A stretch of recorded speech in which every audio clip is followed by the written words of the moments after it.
अभी यहाँ कोई माता का जगराता कराएगा तो सारी बहन बेटी आ जाएंगी ताली बजाने के लिए। आप तो नहीं बोल रहे हैं। और पूरी रात जगराता होगा।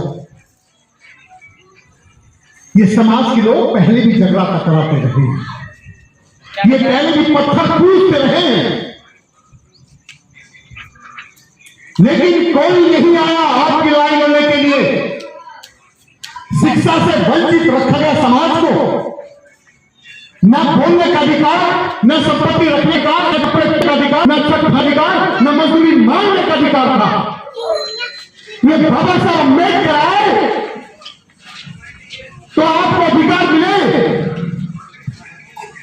और रानी की कोख से क्या पैदा हो गया, क्या होना, और तारीख बरादरी से नफरत करते थे वो पैर पकड़ने लगे वोट मांगने के लिए।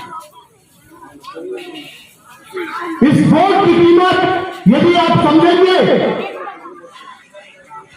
तो आने वाले समय में इन वोट के अधिकार बचेंगे। लेकिन सत्ता में बैठे लोग, सत्ता के लालची कुत्ते लोग धर्म और जाति के आधार पर इस समाज को बांटना चाहते हैं। रोजगार की बात नहीं होती, शिक्षा की बात होती। बच्चों ने पुरानी पेंशन कर दी और निजी कार्य सरकारी नौकरियां खत्म की गई। कौन लिया मेरा?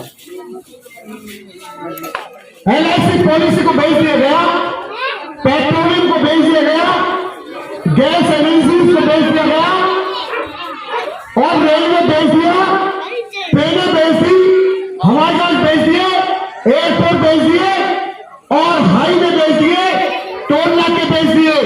और ये गवर्नमेंट ने अब बिल्डिंग खाली कराई लाखों, अब ये बिल्डिंग भी गवर्नमेंट बेचेगी प्राइमरी स्कूलों की। आप सोचते हैं हमारा बच्चा तो उसमें जाता है कॉन्वेंट स्कूल में, हम तो 500 दे के पढ़ा रहे हैं। आज पढ़ा रहे हो, जब आपके पिताजी के पास रोजगार नहीं रहेगा, आपके पास रोजगार नहीं रहेगा, तब आपके बच्चे कहां जाएंगे? तो प्राइमरी स्कूल की तरफ जाके देखोगे वो बंद हो चुके हैं। आपके बच्चे कहां पढ़ेंगे? हाँ जी मनु भैया, वो जानते हैं इनके पास, इनके बुजुर्गों के पास शिक्षा थी तो पूरी दुनिया को इनके बुजुर्गों ने ज्ञान दिया। प्रोग्राम हो रहा है। हम मेहनत का ईमानदार लोग हैं, हम श्रीमंत संस्कृति के लोग हैं। हमने मानव जीवन को आसान बनाया। हमारे पूर्वजों ने इंसान नंगा रहता था, इसे कपड़े पहनाना सिखाया। इंसान रहता था बाहर, इसे घर बनाना सिखाया। इंसान नदियों से पानी पीता था, कुआं खोद के पानी का सिखाया।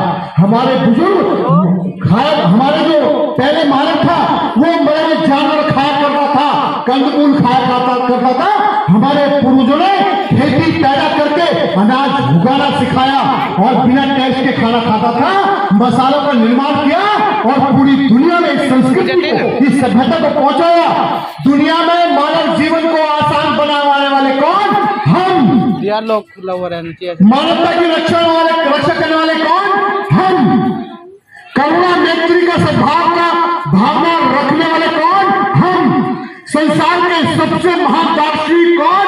गौतम बुद्ध, हमारे वो आइडिया, और बाबा साहब अम्बेडकर, हमारे वो आदर्श। हम दुनिया के सबसे विकसित सभ्यता के लोग हैं। हम बहका के नहीं खाते, हम कमा के खाए लोग हैं।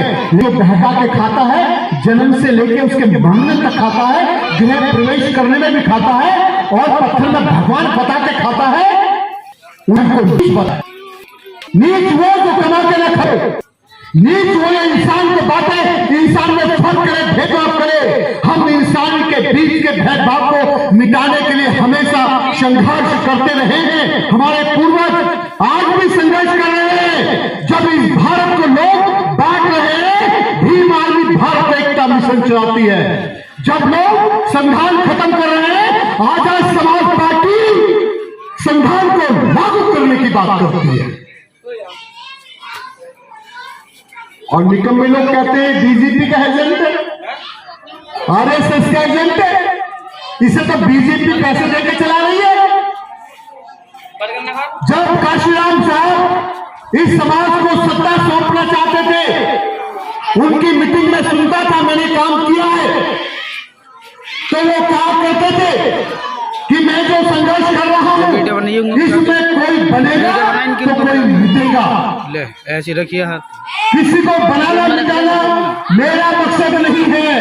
बाबा साहब क्या नहीं ये हाथ से मैं जिंदगी तो कोई मिटेगा, किसी वाला भाई इस समाज आप में संविधान देना है ताकि अपनी मर्जी का भारत, अपने सपनों का भारत बना सके, सम्राट अशोक बन सके, मानव काशीराम साहब के सपनों का भारत बन सके, बाबा साहब अम्बेडकर, फूले साहब और सावित्रीबाई फूले के सपनों का भारत बन सके।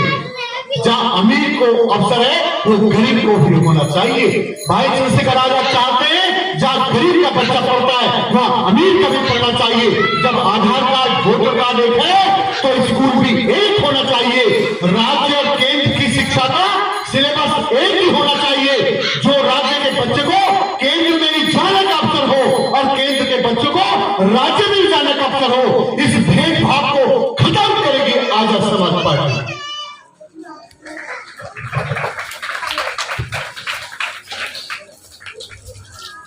इस बात को जितनी जल्दी आप समझ जाएंगे,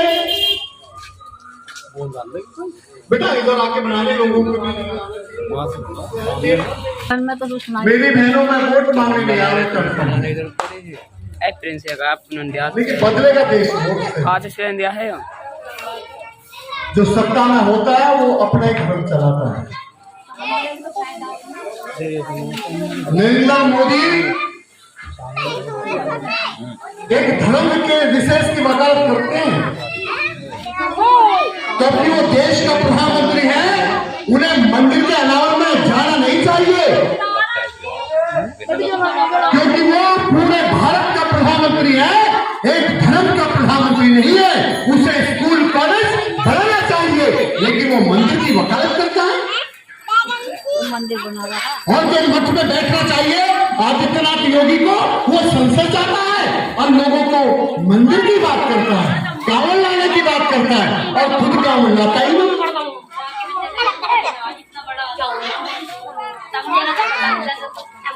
खुद देवी देवता की बात करता है और खुद देवी देवता की किताब हाथ में लेता है नहीं, वो संविधान को हाथ में लेता है। इसका मतलब उन धार्मिक किताबों में कुछ नहीं है।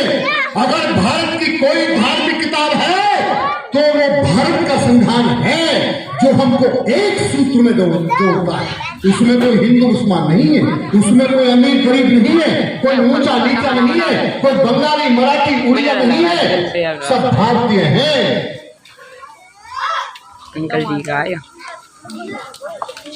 धर्म है क्या? धर्म तो जीवन जीने की पद्धति है, पहचान है। आदमी गाड़ी मूंछ रख ले और पगड़ी पहन ले तो सिख हो गया, और मूंछ कटा ले, टोपी पहन ले तो मुसलमान हो गया, फ्रेंच कट रख ले तो ईसाई हो गया, और घोट मोट करा के चुटियां रख ले तो सनातनी हिंदू हो गया, और यदि घोट मोट करा के चीवर पहन ले तो बुद्धिस्ट हो गया, भंगे हो गया, और नंगा हो जाए तो जैनी हो गया। असली जान है इंसानियत, असली धर्म। अगर मेरी का स्टैंड खुला रह जाए तो धर्म किसी भी जाति का आदमी मोटरसाइकिल दौड़ाएगा मेरे पीछे, कार दौड़ाएगा, कहेगा भाई क्या वो मेरी बिरादरी के पास नहीं, उसके अंदर है इंसानियत। अगर कोई एक्सीडेंट हो जाए तो उसे बचाने के पहले कोई ब्रांड नहीं था, उसको बचाता है। ये है धर्म। इसी बात कर रहे हैं जो लोग इस देश को हिंदू मुसलमान में बांट रहे, वो असली कातिल हैं, वो असली